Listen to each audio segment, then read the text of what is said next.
Hey Butts, guys here, and today I want to talk about this build that I played in our Group of Stuff Private League and Mercenaries League that we did pretty recently, and I had a lot more fun with this build than I thought I would, and in true me fashion, I guess, I just kind of want to explain the mechanics of why I played the build rather than talk about the build itself. So let's go see what Abrath has to say about it. Now, sometimes I feel bad because it's like Abrath's just like doing goat stuff, but then I like this weird ranger with Viper Head shows up, stabs him a bunch of times, and poisons him, and then just like leaves, says nothing. Kind of messed up. All right, so I'm going to show you the Battle Mage's Cry one, which I've talked about in a bunch of different videos, but pretty simple. Melee Splash here with this or the Melee Splash Support Gem. Generally, I think it's better because Melee Splash has a less multiplier on as far as I know.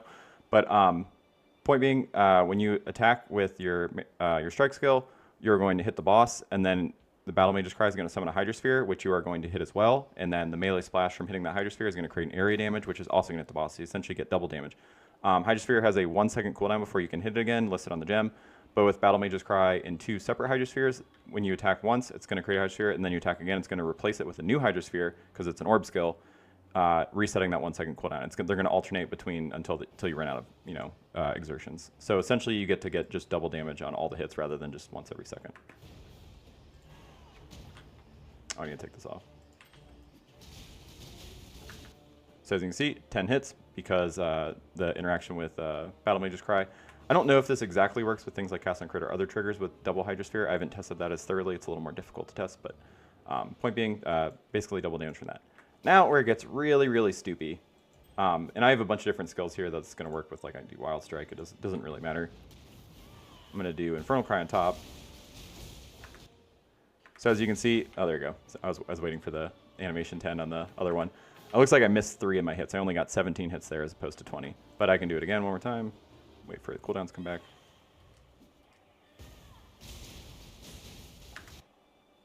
Oh, that one was way too many. I don't know. Oh, it's an extra 2 because the Hydrosphere already exists. So yeah, point being, when the Hydrosphere already exists, that first one, since it existed for a second, you can throw that away. That 1 second was up, and you get like essentially a hit with the initial one, and then the melee splash in the second one, and then you just got like throw an extra hit on top. So as long as you crit and your character moves properly, you're going to get quad damage with this.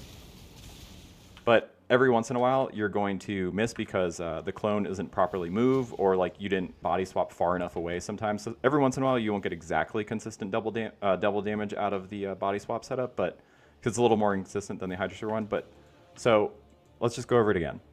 So I use a melee strike skill with melee splash. Battle Mage's Cry goes off when I attack. When I hit an enemy, it's going to create a Hydrosphere. Every subsequent attack after that, or if there's already existing Hydrosphere, I'm going to attack the boss. It's going to summon a Hydrosphere, and it is going to melee splash on that and get me double damage. And then I'm going to connect with that melee skill. It's going to trigger this Infernal Cry, because like when I connect, it's going to trigger my Infernal Cry Combust setup, which, as you can see here, it's like this is the attack that happens with Infernal Cry. Cast on Crit is going to trigger. It's going to body swap, move me very slightly, ideally using body swap sacrifice so you don't teleport to a corpse, but I don't have that in standard, I don't think. But point being, I move. The clone is going to do the same thing that I just did, essentially repeated. It's going to hit the boss with the melee strike skill I'm using. It's going to also melee splash up the Hydrosphere that already exists, and since it's a different entity hitting the Hydrosphere, it ignores that 1 second cooldown entirely, and essentially gives us quad damage. I hope that makes sense. But yeah, so it's essentially double damage. The Hydrosphere interaction I'm showing you is like double damage, right? But then the clone moving us with Cast on Crit Infernal Cry Body Swap is going to do the same thing again. So making it 4 times your damage because he's just doing exactly what you just did, as opposed to just like normal damage. So I hope that makes sense. Oh yeah, there is one weird thing I wanted to mention. So initially, when I was testing this, and this is not listed anywhere in the gem with Infernal Cry in particular, Infernal Cry only works with melee weapons that are not claws and daggers. I don't know why that is. It's not listed anywhere in the gem, but I think it might be listed in PoB somewhere. But if you do the setup, you could not use claws or daggers. Thankfully, like even like Viper Strike and Viper Strike of the Mamba, like you can actually use swords with them. There are very few skills that you can only use claws and daggers with, so I don't think it really comes up. But it is something to keep in mind, because like I ran into a dual strike ambidexterity because the frequent way to play that is you have a claw in your offhand. And then I was like, man, I took that Ascendancy on Berserker, and I'm like, doesn't really feel like it's more damage. And then I realized the Infernal Cry thing. Like something I already know and I just forgot. So watch out for that one with this. Just no claws or daggers if you want to use this setup. You can still use the double damage with the Hydrosphere setup, but it just will, Infernal Cry just it'll let you exert. It's just the combustion part of the skill, like the exerted attack that triggers, like this right here, does not work. I wonder if I can even show it with putting a dagger on. Yeah, see, it shows no damage. I assume that's normal, right? That's like how you can confirm, yeah. Yeah, it shows no damage. So like I always say, I don't want this to be necessarily about the build that I'm playing exactly, more just like the mechanics of the build I'm playing and why I chose to, or make the decisions I did. So like, I chose Berserker on this because basically just Warbringer and my ancestors are furries, because while technically you can get this from a ring, Legacy of Furry, it does come with a 20% reduced attack speed downside. It costs a ring slot, and it's like a T2 for any SSF gamers. Primarily Warbringer, honestly, because this is really hard to get elsewhere. It's like technically you can get this with Unique, but this kind of hard to make up for. So Battle Mage's Cry has 5 exerts by default, which can get bumped up to 6 with Measured Furry, and then gets doubled with Warbringer, so you have 12. And I have ample cooldown recovery speed nodes in the tree, like here, and quality on my Battle Mage's Cry, quality on auto exertion, gets it down to about 3 seconds. So that means 12 exerts in 3 seconds, I can attack about 4 times a second, which I'm very slightly over. If I did not have this, it would only exert 6 attacks, which would mean that I could only attack 2 times a second, which is quite slow. It's going to be worse on a skill like Dual Strike and Dexterity. This is going to work on all strike skills that are not Smite as far as I'm aware, but this is going to be one of the worst ones because it's going to have really high APS from scaling off your offhand attack speed and then taking ambidexterity and trying to stack as many quick and deadlies as you possibly can generally. So it'll be probably better elsewhere, especially if you're using like a slow two-hander, or maybe you get more cooldown recovery somewhere else, like strength tattoos converted to Warcry cooldown recovery speed, or just other sources like the shield that gives you Warcry well, I guess multiple shields that give you Warcry cooldown recovery speed, or I guess just Eldritch implicits on various things too. But point being, pretty hard to make up for that, right? Like for example, in the opening fight, when I fight Infinite Bunger, this character with Trinity down, because I have way too much lightning damage, probably using lightning pen, I have about 5 million damage per second. And then that 5 million damage gets doubled from the melee splash hydrosphere interaction, and then that gets doubled again because of the clone. So I end up with about 20 million damage per second. And that is for sustained for 3 seconds. Now, he has about 40 million life, so if I were attacking if I did not have this, I could only attack for 1.5 seconds. He would have 10 million life left, and then I'd be doing normal boy damage for just like, a few seconds to actually finish him off or whatever. But if you have enough damage where you can kill things before you run out of exerts, it doesn't really matter. Or if you have slower APS, it doesn't really matter. But if you want to have fast APS, it's pretty hard to not actually use Warbringer.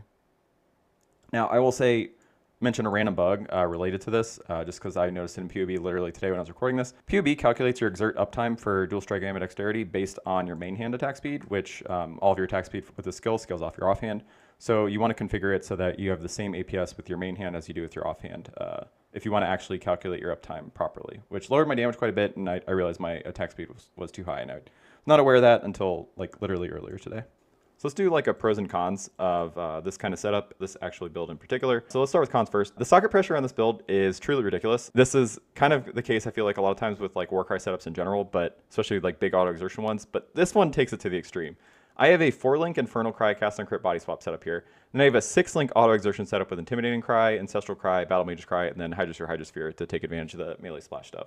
So that is 10 sockets. And then back before we were lucky enough to drop another pair of thunderfists in our group SSF, I had Dual Strike and Dexterity in my chest and a 6-link, which meant that this had to be broken out into a 4-link and another 3-link to auto exert this together. So it was like 11 sockets on just Warcries is insane. And then 6-link on top of that left me with 7 literal sockets left to fit everything.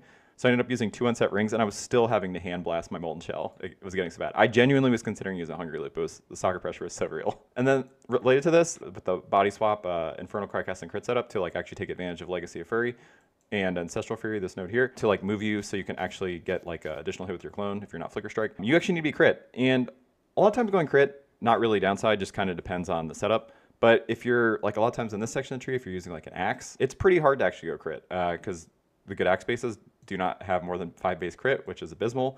You can use a Flesh Ripper, but that's not ideal. But yeah, a lot of times it'll actually be a pretty big downside having to go crit, so you might actually not want to actually consider doing something like this. But it's a lot easier in this setup because I was able to use a Scepter in my main hand, which is not a huge downside for me. And in the future, we are not going to have this helm that has the base crit per exerted attack. Now, in my particular setup, I didn't actually need this.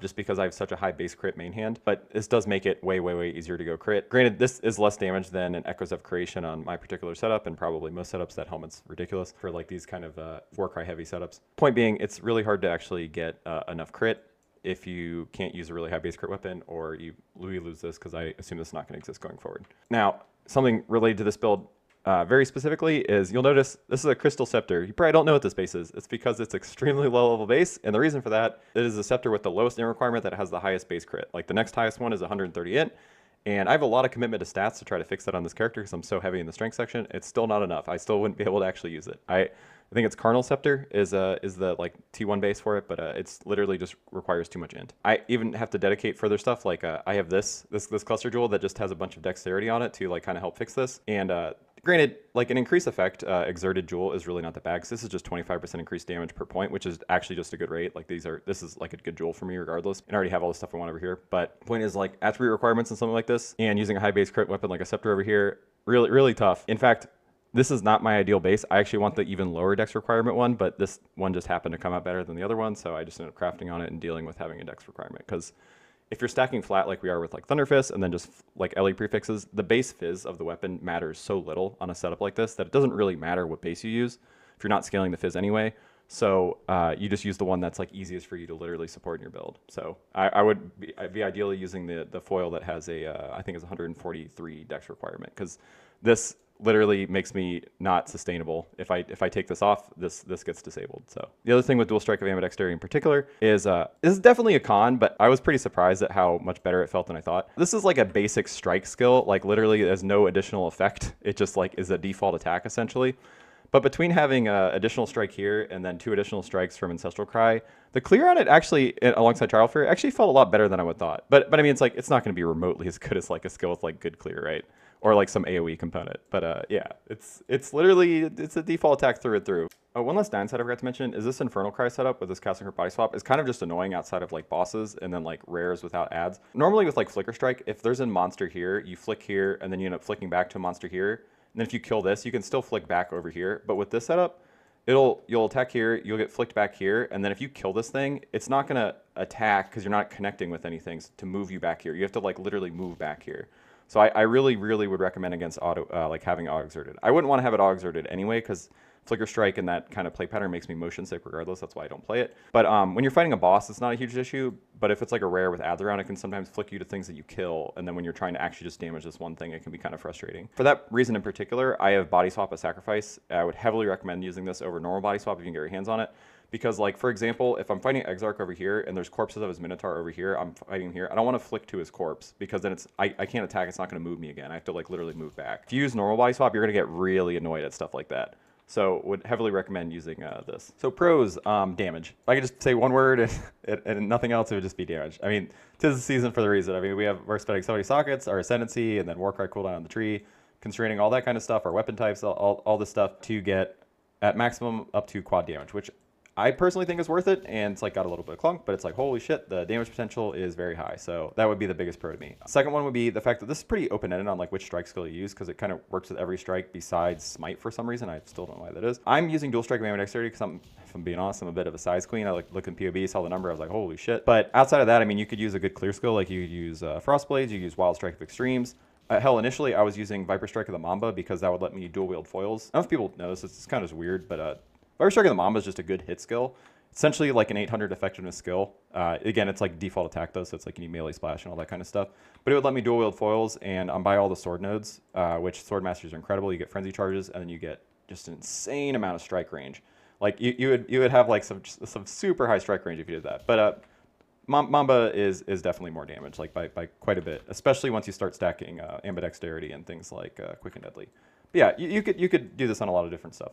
And then I would say like the third one is probably just the fact that being in this section of the tree is fantastic. I mean, this melee section of the tree here is just incredible. It literally has tons of armor, tons of max res, you have Fortify if you're melee, and just kind of pretty easy access to getting endurance charges. Like, it's just kind of a really phenomenal part of the tree. It's just really tanky baseline, which is good because you're standing on top of enemies a lot.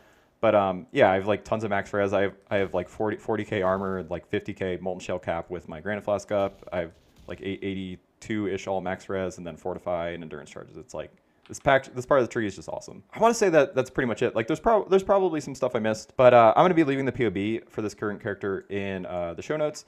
and like just some notes with that, like the PoB bug about dual strike, aim, and dexterity, war cry calculation and stuff like that. Just keep in mind, initially I was not building towards having this helmet, so it definitely works without this. It's just I changed around my character once I got this, and then thunderfist. Like this is just a relic of how my tree was initially. Like I probably changed a ton once I had access to this. I just got access to this stuff pretty late in the game. So, but all right, I think that's enough yapping for now. Poops in, that's out.